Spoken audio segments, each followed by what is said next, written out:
Creo que se me está olvidando algo que hacía yo al principio de los vídeos.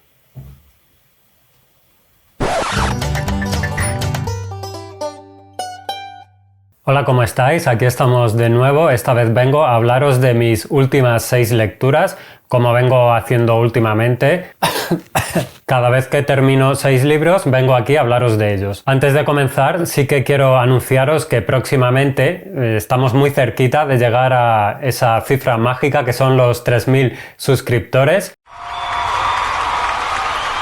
Queda poquito, entonces mi idea es hacer un directo con preguntas y respuestas. Así que os animo, hice una publicación que voy a intentar dejarla por aquí o en la descripción del vídeo, solicitando vuestras preguntas para al menos tener algo que decir en ese directo. Además será un directo especial porque será con cámara abierta. Ya anunciaré cómo funciona esto. Por supuesto, muchas gracias a todos y todas por ser parte de la comunidad de Talk Libros y por llegar a ese número que, aunque parece pequeño en relación a otros canales, para mí es gigantesco. Bueno, vamos a empezar con estos últimos 6 libros que he leído. El primero de ellos podéis encontrar información en el directo que hice hablando con su autora. Estoy hablando de Si los bebés cambian de color, de Ana Torres. Bueno, Ana es una conocida del canal. Podéis encontrar en casi todos los vídeos algún comentario de ella. Normalmente actúa bajo el seudónimo de lo que era su antigua tienda, Mijo Shop. Y no hace mucho se decidió a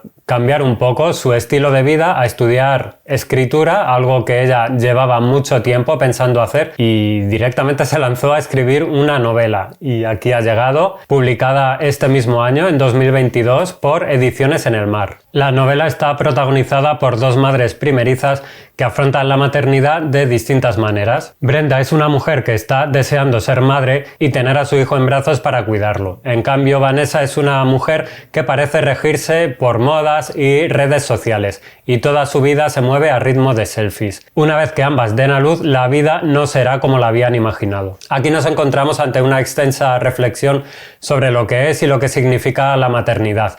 Pero hay muchas más cosas, entre ellas una acertada crítica a las redes sociales, a la superficialidad que se muestra en las mismas y a la importancia desmesurada que les damos. Además, un aspecto que yo personalmente desconocía es ese uso de las redes sociales en relación a la maternidad. Para mí uno de los puntos fuertes de la novela es el cambio de rol de las 2 protagonistas, de Vanessa y Brenda. Una es más superficial y la otra parece más comprometida. Pero después van cambiando y parece que vayan adquiriendo hábitos o comportamientos de la otra madre. Esa manera de evolucionar como personajes me parece muy conseguida y hace que a veces se desdibujen las barreras que hay entre una y otra. El vínculo materno-filial no puede explicarse y está muy bien tratado por Ana. Esa unión que escapa de la razón y parece instalarse en terrenos desconocidos para la lógica. Aquí se nos van a ir planteando una serie de preguntas relacionadas con lo que está ocurriendo, pero que están totalmente lanzadas al lector. ¿Qué ocurre si no se siente ese vínculo incondicional con el recién nacido? Es más, ¿se puede llegar a sentir ese vínculo con alguien que no es tu hijo? Son cuestiones a las que nos vamos a enfrentar según avance la lectura. El libro se estructura en forma de breves capítulos en los que las 2 madres tienen la voz narrativa, que se va intercalando siempre en un tiempo lineal. Hay momentos donde la tensión narrativa va increciendo casi a modo de thriller y es muy difícil escapar de ello y soltar el libro. En otras ocasiones invita más a la reflexión, a detenerse un poco más en determinadas líneas que suponen las vigas ideológicas que sostienen toda la novela. Y en otros momentos, es verdad, resulta un libro muy divertido. Esto me hace pensar en esas situaciones trágicas que existen en la vida, donde se cuelan, aunque no queramos, ligeros momentos que nos hacen reír. Decir también que la novela transcurre en México y está muy localizada, hay muchos localismos, pero se lee, yo creo, de manera universal y creo que cualquiera puede sentirse identificado. En definitiva, me parece una muy buena primera novela, una novela debut, y podéis investigar más sobre el libro, sobre la novela y la autora en la charla que tuve con ella en este directo. El segundo libro que leí es Las Gratitudes de Delfín de Vigan, publicado en 2021 por Anagrama y traducido por Pablo Martín Sánchez.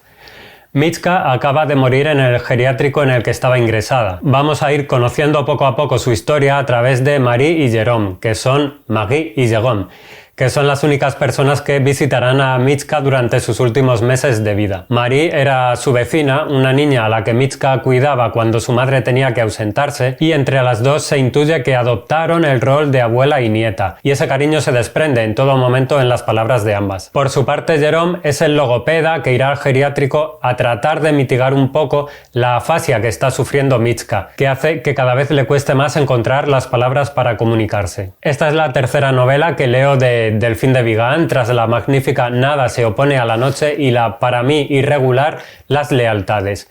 Por eso tenía expectativas con este libro para ver hacia dónde se decantaba. Por suerte puedo poner las gratitudes del lado bueno de la autora, al menos personalmente. No creo, es verdad, que llegue al nivel de Nada se opone a la noche, porque eso es muy difícil, pero es que tampoco lo necesita. Este es un texto que va directo al grano, es muy limpio, sin florituras ni desvíos. Es una novela breve que apela sobre todo a la capacidad de empatía del lector con el personaje de Mitchka, y a poco que entres en la historia va a resultar conmovedora. Es muy difícil no emocionarse y pararse un poco a reflexionar sobre el trato que les damos a las personas de la tercera edad. Es que es increíble no darnos cuenta que simplemente ellos son nosotros en el futuro. Es el camino, es hacia donde vamos. También nos puede hacer plantear el concepto de familia y amor hacia quien no es familia sanguínea. Ese tipo de amor que puede unir a tres personas que a priori no tienen nada que ver una con la otra. De hecho, parece que hay más cosas que los distancian y menos que los puedan acercar. Pero hay sentimientos, situaciones, emociones que son invisibles, inevitables y sorprendentes. Y ante ello no hay lucha que sirva. Poco más que decir sobre este breve libro que me ha gustado mucho, tan breve como esta pequeña reseña. Solo una última cosa. Recordad que por más años que tenga una persona, cada noche sueña, como tú y como yo. Y si de noche se sueña, también se sueña de día. Vamos con el tercer libro. Se trata de Estrella distante, de Roberto Bolaño, publicado en 1996. Este es mi primer acercamiento a Bolaño, esta pequeña novela, muy recomendada, por cierto, por gente a la que aprecio, y que fue publicada 2 años antes que Los detectives salvajes, que estamos leyendo actualmente en lectura conjunta. De hecho, ya casi estamos finalizando. Aquí estamos ante el desarrollo de una pequeña historia que se esbozaba en un libro anterior de Bolaño, La literatura nazi en América, que en palabras de su autor era una especie de antología vagamente enciclopédica de la literatura filonazi producida en América desde 1930 hasta 2010. Ahí queda eso. Y es que este parece ser uno de los sellos propios de Bolaño, la interacción que tienen entre sí todas sus novelas a través de los personajes que aparecen y desaparecen, que conocemos y deseamos volver a encontrar. Estrella distante se va a centrar en la figura de Carlos Guider, uno de tantos jóvenes poetas chilenos que además es piloto de las Fuerzas Aéreas, un elemento importante ya que con la estela que deja su avión, ojo ahí, irá escribiendo versículos de la Biblia en el cielo chileno, mientras que en la tierra el golpe de estado de Pinochet pone patas arriba a todo el país. Guider es un ser cerrado que, bajo una apariencia normal, esconde un carácter malvado, casi maléfico, que irá sembrando de crueldad y muerte los territorios por los que se mueva. Arturo Velano, que es el alter ego de Bolaño y un personaje clave en Los detectives salvajes, acompañado del investigador Abel Romero, irá uniendo las piezas de un puzzle difícil de componer para lograr llegar a Guider. Bueno, así contado puede parecer que estamos ante un thriller detectivesco, pero nada más alejado de la realidad. El argumento no es más que una simple excusa para desarrollar multitud de temas que parecen recurrentes además en la literatura de Roberto Bolaño, y sobre todo para desplegar un mapa gigantesco de situaciones y personajes que se van moviendo e interactuando de tal manera que lo que parece al principio un tanto deslavazado termina adquiriendo todo el sentido del mundo. A veces, es verdad, parece una simple sucesión de anécdotas desconectadas y lejanas entre sí, pero siempre vamos a encontrar un clic, una palabra, un chispazo que sella todo el conjunto. La poesía lo envuelve todo, siempre empleada como herramienta para cambiar la forma de ver el mundo, casi siempre de manera ilusoria. Un capitán que no estaba en el palco de honor comentó que en Chile todos los actos poéticos terminaban en desastres. La mayoría, dijo, son solo desastres individuales o familiares, pero algunos acaban como desastres nacionales. Pero también la desmitificación de cierta escritura, la búsqueda de romper con todos los límites y una vez sobrepasados ir aún más allá. Esto no quiere decir que la prosa de Bolaños sea inaccesible, ni mucho menos. Vamos a encontrar, de hecho, un estilo muy directo y fácil de seguir. Creo que es la acumulación de todo lo que nos va contando lo que va adquiriendo un significado y una personalidad propios. En fin, Estrella Distante me parece una novela corta, perfecta para adentrarse en los mecanismos mentales y creativos del autor, que advierto puede resultar altamente fascinante.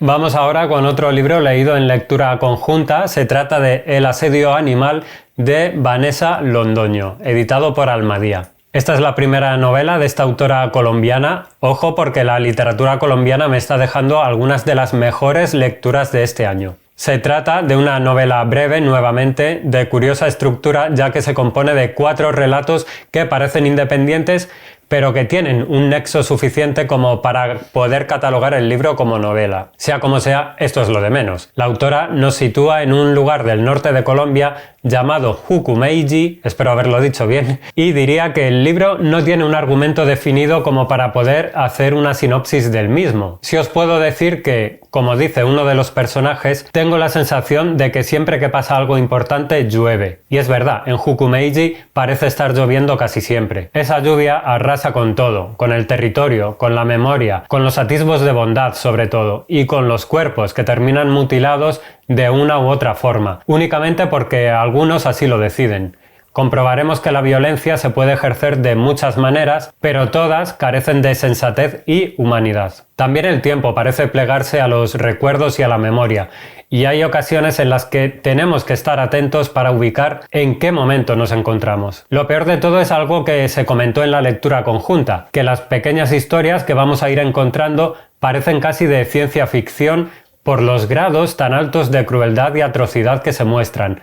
La gran desgracia es que la realidad supera cualquier tipo de ficción y lo que sucede en Jucumeiji ocurre en determinados lugares de Colombia. Creo que lo mejor que tiene El asedio animal, sin ningún tipo de duda, es el estilo lírico con que se desenvuelve la autora. Es un estilo exigente, sin embargo, que obliga a leer pausadamente y a ser posible con los 5 sentidos puestos en lo que se está leyendo, debido tal vez a lo abstracto en que se sumerge la narración. Esto es importante porque lo que hace Vanessa Londoño es utilizar ese lenguaje bello, hipnótico si cabe, y cuando como lector ya estás metido de lleno, lo que hace es que te pega un hachazo de realidad que te saca totalmente de la ensoñación literaria. Y es así como las palabras consiguen transmitir el dolor. La mutilación es el elemento que une todo, es casi como una metáfora, ya que es la falta de algo la que da cohesión al libro. Personalmente he encontrado una autora que escribe brillantemente y que es capaz de pintar bellos lienzos que contienen la más atroz fealdad humana. Es cierto que el último relato pierde parte de la abstracción que tenía el resto del libro y ello se traduce para mí en una ligera sobreexplicación. Creo que está muy bien la manera de atarlo todo, pero creo que no hubiese ido mal un pequeño aflojamiento de esos nudos. Creo que hay que seguirle muy de cerca la pista a Vanessa Londoño.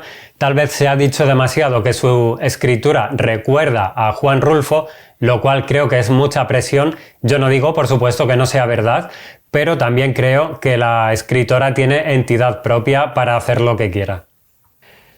Nos vamos a continuación con un autor que tenía muchas ganas de descubrir. Se trata de Chris Offutt y he leído Noche cerrada. Este libro está publicado por Sajalín en 2018 y la traducción corre a cargo de Javier Luchini. Bueno, Chris Offutt es un escritor estadounidense cuyo nombre me había llamado siempre la atención porque la editorial Malas Tierras, de la cual me fío muchísimo, había publicado un par de libros suyos que corresponden exactamente a su trilogía de memorias. Además, tiene varias novelas y un par de libros de relatos, casi todos publicados por Sajalín Editores. Por fin compré una de sus novelas, que es esta, Noche cerrada, y tengo que decir que la devoré. La acción aquí transcurre entre 1954 y 1971, Tucker es un soldado que vuelve a los Estados Unidos después de haber estado luchando en la Guerra de Corea. A pesar de tener apenas 18 años, él es todo un veterano. Esta vuelta es incierta, solo tiene algo de dinero y su cuchillo de guerra. Camino a casa, mientras piensa cómo afrontar el futuro, se topa con una joven a la que alguien quiere violar. Tucker la defiende y terminará rehaciendo su vida con ella. Este no es más que el punto de partida de una novela que podríamos llamar negra, o más bien, yo diría oscura, donde el protagonista solo quiere una vida tranquila, pero sucederán cosas que alterarán sus deseos. Como he dicho antes, devoré la novela. Offutt escribe y describe de una manera muy clara, y a pesar de ser escueto, la percepción del lector es que está muy metido en la historia, y sobre todo en ese ambiente seco, rudo, un tanto brusco y huraño que corresponde a un lugar que se intenta zafar de guerras y depresiones económicas. Estamos en una época donde Estados Unidos es un país de contrastes. Todo el glamour que sobra en Los Ángeles o en Nueva York se mide con la resignación, la falta de recursos y la penuria económica que reina en lugares como este Kentucky, donde se desarrolla la acción. Esas características están también impresas en el propio Tucker, en el protagonista. Él es un hombre parco en palabras que a su manera lucha por la estabilidad familiar, aunque tenga que emplearse finalmente en actividades delictivas. Las descripciones del entorno, así como las vicisitudes familiares o emocionales de Tucker, se alternan también con partes dialogadas que dan frescura y muchísima agilidad a la narración. Me dejó una sensación muy cinematográfica, creo que es una novela altamente adaptable y quedaría una película interesantísima, tal vez para los hermanos Coen o incluso para un Quentin Tarantino un poquito contenido. Me quedo con muchas ganas de seguir leyendo a Chris Offutt, alguna de sus novelas, o tal vez empezar con esas memorias que tienen muy buena pinta. Y si comenzamos este resumen de lecturas con un libro de una amiga de Talk Libros, terminamos de la misma manera, hablando de Orillas de Nora de la Cruz. Este libro se publicó en 2018 por la editorial Paraíso Perdido. Os voy a dejar el enlace al canal de YouTube de la amiga Nora, que es un canal imperdible, por supuesto. Este es un libro de relatos, concretamente 7, y os voy a hablar un poquito de ellos. En Estrellas recién lavadas, que es el primero, encontraremos a dos hermanos que al crecer se vuelven dos desconocidos. Ello hace que puedan volverse a acercar, aunque de manera poco fraternal. El segundo, A la orilla de la carretera, nos trae un poco la inseguridad del trayecto nocturno hasta casa, donde si vas caminando te pueden llegar a asaltar. En Veracruz nos inmiscuiremos en las vacaciones de una familia para ver cómo las niñas quieren ver el mar de Veracruz. Ninguno de los miembros de la familia se adapta a salir de su rutina y esos días terminan como las fotos que va tomando una de las niñas, velados. En otro relato titulado Primer día, un niño se enfrenta a ese primer día en una nueva escuela. Es un relato lleno de tensión y una metáfora de cómo los miedos irracionales son capaces de atenazarnos. Es uno de mis relatos preferidos. En Misión Cuba, el padre de una familia ha decidido viajar a Cuba y sus hijas lo imaginan inmerso en una trama de espionaje. Después, en 15, una niña huérfana de madre viaja al DF a celebrar sus 15 años con sus abuelos maternos. Todo será muy raro para ella, pero a la vez irá descubriendo detalles de cómo era su madre. El último relato se llama Progreso, también es uno de los que más me gustó. Es un relato que tiene mucho dentro, una historia de amor adolescente. Al morir la madre del protagonista, este verá cómo se le abre un futuro incierto y tendrá que tomar la decisión de vivir hacia adelante o hacia atrás, quedar anclado al recuerdo o romper con todo y comenzar una nueva vida. Como veis, vamos a encontrar casi siempre personajes muy jóvenes, adolescentes, que se enfrentan al umbral de lo decisivo y han de aprender en realidad qué es lo que tienen que aprender. Creo que son historias de viajes al pasado en las cuales es fácil identificarse o al menos empatizar con alguna de las situaciones. En la mayoría son relatos que no necesitan un final, ya que la historia la tienen que continuar esos protagonistas. Y esto no es algo molesto, ni mucho menos. Incluso me atrevería a decir que es necesario. Personalmente, para mí un plus añadido es que los libros de relatos suelen saturarme cuando hay un gran número de ellos, como si los autores o editores no supiesen filtrar y quedarse con un número reducido de ellos. Entre 6 y 10 relatos, digamos, está mi zona de confort. Así que este libro, que tiene 7, es perfecto para mí.